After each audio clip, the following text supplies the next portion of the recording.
नमस्कार साथियों, मैं मनीष भारती संस्कृति आईएएस प्लेटफॉर्म पर आप सभी का स्वागत करता हूं। साथियों, एक महत्वपूर्ण खबर निकल के आ रही है। यूपीएससी एस्पिरेंट को इस पर ध्यान देने की आवश्यकता है, जिसके अंतर्गत कहा गया है बिहार को ध्यान में रख करके बातें की गई है। कहा गया है कि बिहार में अब अगर आप बिहार के रहने वाले हैं या बाहर के भी हैं, आप यूपीएससी टॉप कर जाते हैं, सिलेक्शन की केवल बात नहीं कही गई है, टॉप कर जाते हैं, AIR 1 आपका हो जाता है, यानी कि आप आईएएस बने या आईपीएस लेना चाहेंगे अगर, तो फिर वो भी मिलेगा।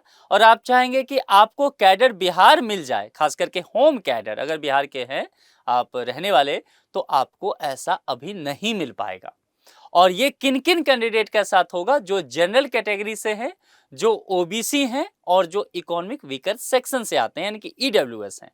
तो कुल मिलाकर के ये क्यों ऐसा कहा गया है, किस तरह की बातें की गई है, क्या ऐसे प्रावधान हुए हैं, इन तमाम चीजों पर विस्तार से चर्चा करेंगे। फिलहाल no home cadre even for Biharis UPSC topper, यानी कि बिहार का कोई है और वो टॉपर भी हो जाए कोई बिहारी, इसके बावजूद भी उनको होम कैडर नहीं दिया जाएगा। और ये आईएएस एलोकेशन रूल्स जो है उसमें कुछ परिवर्तन होता हुआ नजर आया है।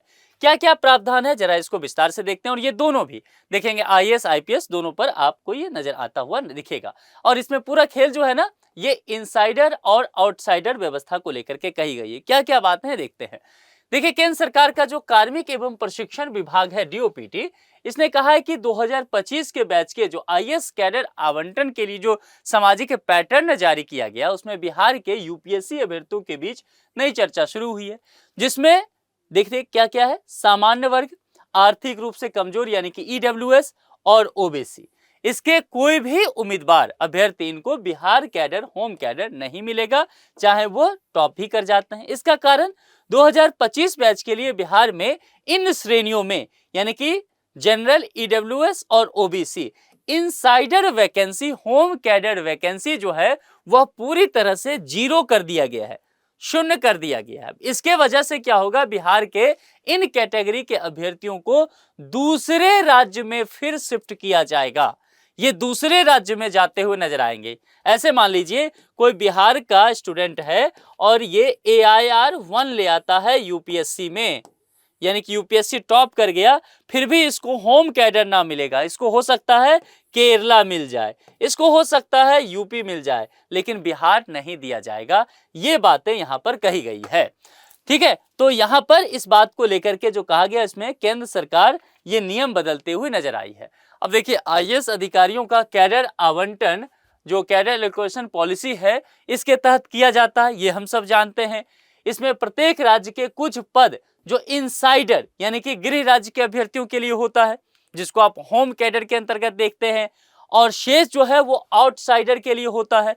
अन्य राज्य के ऑफिसर्स आएंगे, यानी कि कुल मिलाकर के कोशिश तो यही किया जाता है यूपीएससी में ना, कि ये संघ की अगर अखिल भारतीय सर्विस है तो उस हिसाब से ही काम किया जाए। तो इस तरह की कोशिश इसमें रहता है, इनसाइडर और आउटसाइडर को लेकर के काम किया जाता है। तो राज्यों में जो स्थानीय प्रतिनिधि है और अखिल भारतीय सेवा की जो राष्ट्रीय भावना है, इसके बीच कैसे बैलेंस बना करके रखा जाए। लेकिन 2025 बैच के लिए बिहार कैडर में सामान्य ईडब्ल्यूएस ओबीसी वर्ग के इनसाइडर सीट समाप्त की गई है। देखिए, इनसाइडर यानी कि होम कैडर बिहार के जो अभ्यर्थी हैं, ये समाप्त किया गया है। तो क्या होगा, आउटसाइडर जो हैं, यानी कि दूसरे स्टेट के जो ऑफिसर्स हैं, वो बिहार आते हुए दिखेंगे, ठीक है। जिसमें ये सारी बातें की गई है कि भाई अब आपको प्रथम स्थान आ भी जाता है तो भी आपको ये कैडर नहीं दिया जाएगा। अब 2025 बैच में बिहार कैडर का जो पैटर्न रहा है उसको समझते हैं। क्योंकि 2025 बैच के जो रहे हैं, इनका प्रशिक्षण वगैरह वर्ष 2027 में पूरा हो जाएगा, 2 साल का रहता है। उसके बाद ये ऑफिसर जो है अपने कह सकते हैं पदभार संभालते हुए नजर आएंगे। तो कुल मिलाकर के 9 आईएएस अधिकारी बिहार कैडर में कार्यभार संभालेंगे, जो अभी 25 बैच के हैं। उसके अंतर्गत अगर देखा जाए तो सामान्य के कुल अधिकारी जो है वो 2, बिहार के इनसाइडर इसमें देखिए जीरो है पूरी तरह से, यानी कि बिहार कैडर से किसी को नहीं मिला है। जो 2 आएंगे जनरल से, वो दोनों आउटसाइडर होंगे, दूसरे स्टेट के आएंगे।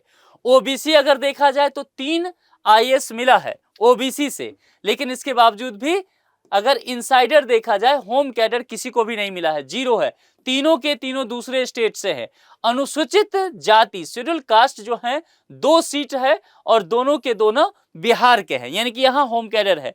इस 2 श्रेणी के लिए नहीं है। अनुसूचित जनजाति जो है वो एक था और एक ये इनसाइडर ही है, यानी कि ये भी बिहार से है। अन्य शेष एक है जो पॉलिसी के अकॉर्डिंग इसमें किया जाएगा। तो कुल मिलाकर के यहाँ किस तरह से बदलाव है इसको देखा हमने। 2027 में इनकी फील्ड पोस्टिंग हो गई, क्योंकि 2 साल बाद इनका प्रशिक्षण पूरा हो जाएगा और फिर विभिन्न डिस्ट्रिक्ट में इनकी तैनाती की जाएगी। इसके अलावा यह भी कहा गया है कि बिहार में लगातार इनसाइडर वैकेंसी घटाया जा रहा है ना। अब देखिए, अगर सामान्य श्रेणी की इसमें बात किया जाए तो 2021 से 25 बैच तक की स्थिति देखते हैं और इनसाइडर अधिकारी की स्थिति देखिए। जैसे कि 2021 में इनसाइडर 0 रहा, एक भी होम कैडर नहीं। 22 में भी 0, 23 में 0, 25 में भी 0, 24 में केवल 2 अफसर बिहार से रहे जिनको होम कैडर मिल पाया। ठीक है। इसके अलावा ओबीसी श्रेणी में अगर यहां पर देखे जाए तो सामान्य के तरह यह भी देखने को मिलेगा, बिहार के इनसाइडर अधिकारी 2020 में 1 ही था, 21 में ये 0 कोई भी नहीं, 22 में 2, 23 में 1, 24 में 1 और 25 में फिर से 0, यानी कि होम कैडर किसी को यहां भी नहीं मिलता हुआ नजर आएगा। बिहार को मिलने वाले जो आईएएस अधिकारियों की संख्या है ओवरऑल, उसमें भी कमी देखने को मिला है। इसके अंतर्गत कहा गया है कि अगर बैच देखें 2022 से लेकर के 25 तक की स्थिति और आवंटित आईएएस अधिकारी की संख्या देखा जाए तो एक समय हम लोग कहते हैं कि बिहार के बहुत सारे युवा जो हैं वो आईएएस बनते हुए नजर आते हैं। देखिए 2022 में 11 रहा है, 23 में 11 रहा है, 24 में 10 रहा है और 25 में 9 रहा है, यानी कि लगातार आपको गिरावट देखने को मिला है। तो इन तमाम चीजों से ये प्रश्न उठता नजर आएगा कि राज्य की प्रशासनिक क्षमता और मानव संसाधन का जो प्रबंधन है उस पर कहीं न कहीं प्रश्न उठ रहा है। 2024 बैच में क्या स्थिति था उसके अंतर्गत देखेंगे। मार्च 2024 में 2026 मार्च की बात करेंगे तो 2024 बैच के 10 आईएएस अधिकारियों को बिहार कैडर आवंटित किया गया। चूंकि जो 2024 बैच के अधिकारी होंगे 2 साल का इनका ट्रेनिंग होगा तो 2026 में इनको सर्विस मिलता हुआ नजर आएगा। यह मामला समझ में आ गया।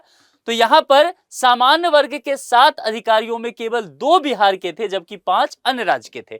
5 अन्य राज्य कहने का क्या मतलब हुआ, आउटसाइडर थे। 2 बिहार कहने का मतलब इनसाइडर था।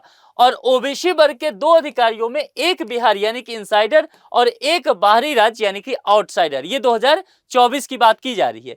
तो कुल मिलाकर के दिखा रहा है कि स्थानीय प्रतिनिधित्व में बिहार में लगातार गिरावट आ रहा है और अगर ऐसा ही रहता है तो आने वाले समय में बिहार के युवा जो आईएएस आईपीएस बनके बिहार में काम करते हुए नहीं नजर आएंगे, वे दूसरे राज्य में काम करते हुए नजर आएंगे। बिहार में स्थानीय सामाजिक, सांस्कृतिक और भाषाई परिवेश से परिचित अधिकारियों की संख्या घटेगी।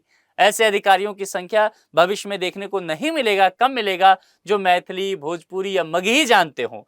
दूसरी भाषाएं जानने वाले अधिकारी बिहार में आते हुए दिखेंगे।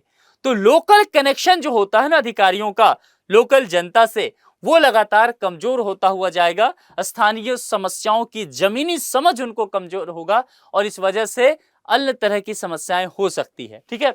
दूसरी ओर अखिल भारतीय सेवा की भावना के अनुरूप जो है विभिन्न राज्य के अधिकारियों के बीच अनुभव का आदान प्रदान बढ़ेगा।